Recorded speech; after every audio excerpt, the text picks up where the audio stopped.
अस्सलाम वालेकुम। आप जितने भी सवालात इंस्टाग्राम, फेसबुक या यूट्यूब वगैरह पे पूछते हैं तो कोशिश करेंगे उनका डिटेल आंसर हो एक वीडियो के अंदर। कोशिश करेंगे कि हर हफ्ते 2 वीडियोस अपलोड हों, जितने भी सवालात हैं उनका डिटेल आंसर हो। कुछ क्वेश्चंस रिपीटेड होते हैं, उनका शॉर्ट आंसर होता है, मैं वहीं पर ही मोस्टली जवाब दे देता हूँ। लेकिन कोशिश करेंगे जो भी आपके सवालात हैं डिटेल आंसर के साथ उसका एक टॉपिक भी बन सकता है, आपके क्वेश्चन की एक प्रॉपर वीडियो भी बन सकती है। अपने सवालात की तरफ आते हैं। जितने भी सवालात होंगे डिस्क्रिप्शन में लिखे होंगे। अगर आपको कोई मर्जी का सवाल है तो डेफिनेटली आप उसको देख के आप अपना मर्जी का आंसर ले सकते हैं। पहला सवाल है, सर मेरी कैट का पेट फूल गया है, वो खाना नहीं खा रही, बस पानी पी लिया है, क्या हुआ होगा? असल में 3 पॉसिबिलिटीज हो सकती हैं। पेट में पानी भर सकता है। इस कंडीशन में 2 रीजंस होती हैं। एक एफआईपी फिलाइन इन्फेक्शियस पेरिटोनाइटिस हो सकता है, या फिर पानी जस्ट लिवर की माल फंक्शंस की वजह से भी हो सकता है। और थर्ड जो रीजन है बेसिकली आपके पेट के पेट में गैस वगैरह भी हो सकती है, उस वजह से भी पेट ऐसा लगता है कि वो बल्कि बल्कि हुआ है। तो इस कंडीशन में एक्सरे रिकमेंडेड होता है। एक्सरे हो जाए तो क्लियर पिक्चर मालूम हो जाती है कि क्या इशू है, उसके अकॉर्डिंग ही फिर ट्रीटमेंट हो सकता है। दूसरा सवाल है, सिरप बता दें फ्लू के लिए, रेशा बहुत है कैट्स को। असल में डिपेंड करता है कि किस वजह से है। लाइक क्लामाइडिया इन्फेक्शन है, एक बैक्टीरियल इन्फेक्शन है, उस वजह से हो सकता है। या हर्पीस वायरस की वजह से हो सकता है, या कल्सी वायरस की वजह से हो सकता है। हर्पीस में आंखें वगैरह कंजक्टिवाइटिस हो जाता है, क्लामाइडिया में भी कंजक्टिवाइटिस फीवर वगैरह और बड़ी अजीब सी हालत होती है। और कैल्सी के अंदर जुबान में छाले बन जाते हैं और नजला जुकाम हो सकता है। अगर ठंड की वजह से हुआ है तो नॉर्मली जो हम मेडिसिन इस्तेमाल करते हैं, ब्रिटानिल सिरप है, हाइड्रालिन है, एसिफाइल वगैरह है, ये आप इस्तेमाल कर सकते हैं। या अपने पेट को न्यूबलाइज भी कर सकते हैं। नॉर्मल सलाइन के साथ आप वेंटोलिन के ड्रॉप्स आते हैं, वो न्यूबलाइज वाली मशीन में डाल के 15 से 20 कतरे 10 ml नॉर्मल सलाइन ले लें, 15 से 20 वेंटोलिन ले लें, उससे तकरीबन 5 से 7 मिनट के लिए आप न्यूबलाइज कर सकते हैं। थर्ड क्वेश्चन है, बोरिक एसिड कितना डालना है 1 ग्राम पानी में? बेसिकली इनका क्वेश्चन थोड़ा सा उलट हो गया। बेसिकली बोरिक एसिड को आंखें साफ करने के लिए इस्तेमाल करते हैं। हल्की फुल्की आंखें गंदी हुई है या कोई इन्फेक्शन है तो उसके लिए इस्तेमाल होता है। तकरीबन आधा कप पानी ले लें और 1 चुटकी तकरीबन आप बोरिक एसिड डाल के अपने पेट की आंखों को साफ कर दें। फोर्थ क्वेश्चन है, हमारी कैट हर वक्त हीट में रहती है, ऐसा क्यों है? कैट का जो हीट साइकिल होता है वो 3 से 7 दिन का होता है। अगर वो हीट ज्यादा प्रोलॉन्ग हो चुकी है तो उस कंडीशन में जो ओवरीज होती हैं उसके ऊपर सिस्ट बन जाता है, जिसकी वजह से जो हार्मोन्स होते हैं वो कंटिन्यूसली ट्रिगर होते रहते हैं और आपका जो पेट है वो डेफिनेटली वो हीट पर रहेगा।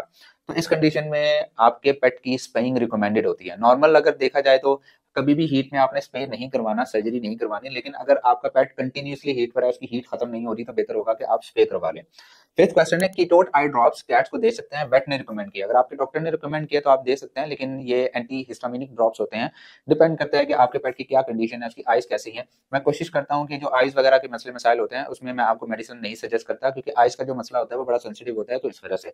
सिक्स क्वेश्चन है, डिलीवरी के बाद कैट को विस्का जेली फूड दे सकते हैं? बिल्कुल दे सकते हैं। चिकन दे सकते हैं, बीफ, मटन, फिश वगैरह कुछ भी इस्तेमाल कर सकते हैं, लेकिन हाई प्रोटीन डाइट पे रखें। जेली फूड वगैरह, ड्राई फूड वगैरह जो वो पहले से खा रहे तो आप इस्तेमाल कर सकते हैं। वेट फूड का इतना इशू नहीं होता। ड्राई फूड को देख लीजिएगा, अगर आप जो पहले इस्तेमाल कर रहे तो वही दीजिएगा। अगर फूड चेंज करेंगे तो उल्टी या मोशन वगैरह लग सकता है। सेवन क्वेश्चन है कि बिरबो कैट फूड के बारे में बताएं। बेसिकली मैं फूड की रिव्यूज भी अपलोड कर रहा हूँ। आप जितने भी फूड्स हैं प्लेलिस्ट में जाएं, फूड के रिव्यूज में वहां से देख लें। अगर आपकी कोई मनपसंद या कोई मर्जी का फूड अगर आप यूज करना चाह रहे हैं तो आपको उससे काफी मदद मिलेगी। बिरबो कैट फूड अच्छा है, रिव्यूज अच्छे हैं, लेकिन इसका भी मैं एक प्रॉपर एक रिव्यू जरूर अपलोड करूंगा। आठवां क्वेश्चन है, भाई मुझे मेरी बिल्ली ने गलती से नाखून लगाया है, ब्लड जख्म से बाहर नहीं आया, छोटी है मेरी बिल्ली, क्या मुझे इंजेक्शन लेना चाहिए? कोई मसला नहीं है, कैट से रेबीज नहीं ट्रांसफर होता है। एहतियातन आप टेटनस का इंजेक्शन लगवा लें, दैट्स इट। अगर हल्का फुल्का जख्म वगैरह आ जाता है तो कोई मसले की बात नहीं है, हमें तो हर रोज ही मार पड़ती है क्लिनिक में, तो कोई इशू नहीं है। बिल्लियों की आदत होती है, खेलते कूदते हुए उनका नाखून वगैरह लग जाता है, बस आप नेल कटिंग वगैरह कर लें, इससे घबराने की आपको बात नहीं है।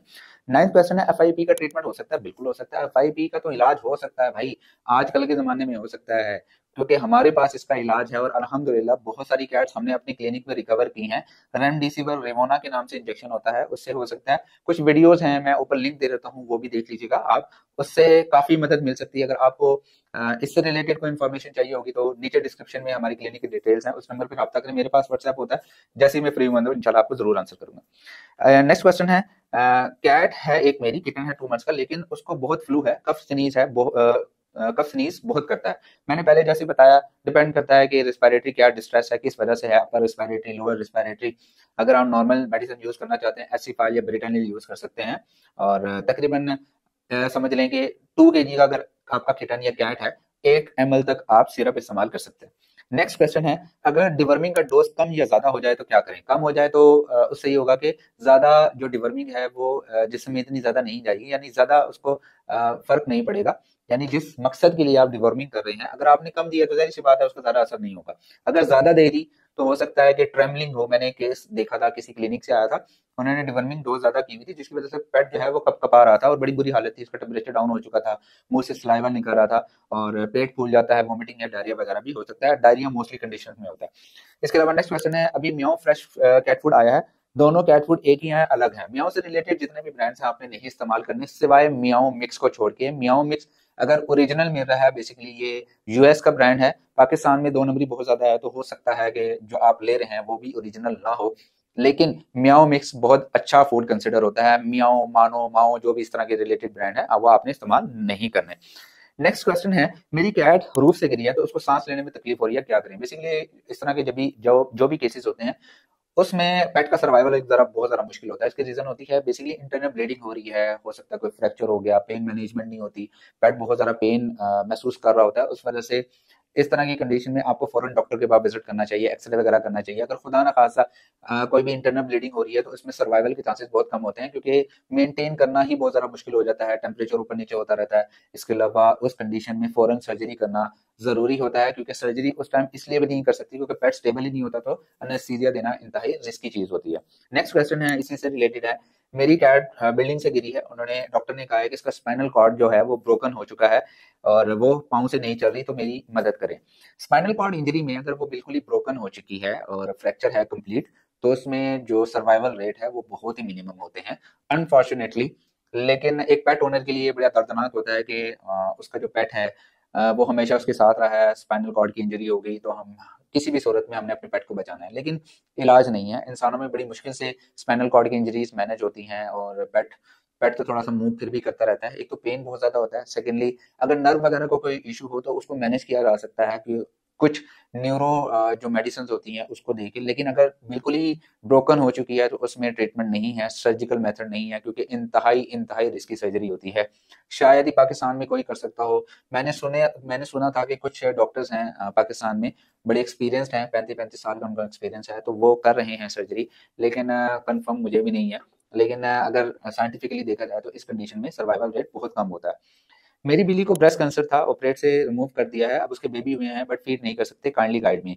बड़ी अजीब सी बात है, अगर ब्रेस्ट कैंसर कैंसर था तो उसमें बेसिकली स्पेइंग रिकमेंडेड होती है। अगर आप स्पेइंग नहीं करवाएंगे तो क्या फायदा, आपने जो सर्जरी करवाई है, ब्रेस्ट कैंसर की सर्जरी करवाई है, उसका कोई फायदा नहीं है भाई, क्योंकि रिकमेंडेड ही है डेफिनेटली। जब उसके जो मेमरी ग्लैंड से वो ही रिमूव हो गए हैं, जब उसने दूध देना ही नहीं है, तो कैसे स्पेइंग नहीं की उन्होंने? बड़ी एक अनएथिकल सी चीज है कि सर्जरी होनी चाहिए थी। वो इसलिए, जब बच्चे हो गए तो बेचारे कहाँ से दूध पियेंगे? या तो आपके पास कोई फोस्टर मदर हो, या तो डॉक्टर को ये समझना चाहिए कि जो भी आर्टिफिशियल मिल्क होते हैं, यानी बॉक्स वाले मिल्क होते हैं, क्या उनसे सर्वाइवल रेट इतना होता है कि जितना मदर के दूध से होता है? तो डेफिनेटली स्पेइंग रिकमेंडेड होता है। मैं खुद से नहीं कह रहा, स्पेइंग बेसिकली साइंटिफिकली रिकमेंडेशन होती है कि आप स्पेइंग करवा सकते हैं।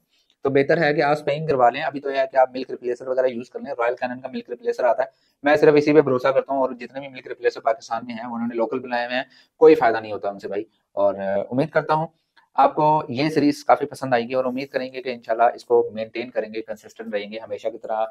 मैं सिर्फ बातें नहीं करूंगा, कोशिश करूंगा, 100% मेरी कोशिश यही होगी कि आपके साथ कम्युनिकेशन एक अच्छा स्टेबल रहे और आप भी खुश रहें और आपका पेट भी हेल्दी रहे। इंशाल्लाह नेक्स्ट वीडियो में मिलते हैं। खुदा हाफिज।